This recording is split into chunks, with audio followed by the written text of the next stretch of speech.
بند کی آنکھیں جو میں نے ایک لمحے آب میں، ہو گیا جب آپ سے غافل ذرا سا آب میں، آن پہنچا جس جگہ پر وہ جہاں ہی اور تھا اس کا زماں بھی اور مکان بھی اور تھا، میں ہر روز و شب کی لایا تھا وہاں نوع دیگر، اور تھی اس کی تمام اطراف میں شام و سحر، جاں کی رسم و راہ سے تن بے خبر بیگانہ تھا زمانے میں زمانے سے مگر بیگانہ تھا، جان کرتی ہے ہماری سازگار ہر سوز کو، شاد مانی سے گزارا کرتی ہے ہر روز کو، کہنا و کم تاب اسے کرتی نہیں پرواز روز، دن اس کی روشنی سے ہوتے ہیں عالم فروز، روز و شب کی گردش پیہم اسی کے دم سے ہے، سیر اس کی کر کے ہر عالم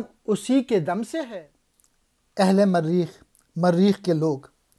میں زندہ رود یعنی علامہ اقبال نے کچھ دیر کے لیے پانی میں اپنی آنکھ بند کی اور کچھ دیر کے لیے اپنے آپ سے دور ہو گیا۔ پھر میں اس جہاں یعنی فلک زہرہ سے دوسرے جہاں کی طرف اپنے سامان سفر لے گیا۔ اس جہاں کا زماں اور مکان کچھ اور طرح کا تھا۔ ہمارا سورج اس نئے جہاں کے آفاق تک پہنچا اور وہاں اس نے نئے قسم کے دن رات پیدا کیے۔ وہاں کے دن رات مختلف تھے۔ یہاں فلک مریخ میں بدن روح کے طور طریقوں سے بیگانہ ہے، وہ زماں میں رہتے ہوئے بھی زماں سے بیگانہ ہیں، یعنی بدن کچھ اور ڈھنگ کا اور جان اور ڈھنگ کی ہے۔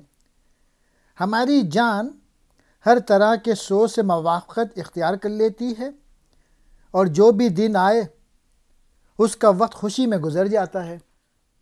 وہ ہماری جان وقت گزرنے سے پرانی نہیں ہو جاتی، بلکہ دن اس کے نور سے دنیا کو چمکا دیتے ہیں۔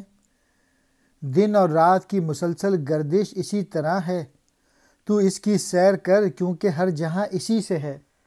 مین میسج یہ ہے کہ بدن گویا مادیت کی علامت ہے، اس سے زیادہ دل لگانا اچھی بات نہیں۔ اصل توجہ انسان کو روح کی طرف دینی چاہیے۔ اگر روح زندہ ہے، جذبہ اس سے سرشار ہے، تو بدن بھی زندہ ہے۔ بصورت دیگر بدن صرف ایک چلتی پھرتی لاش کی مانند ہوتا ہے، اس لیے روح کو زندہ رکھنا ضروری ہے۔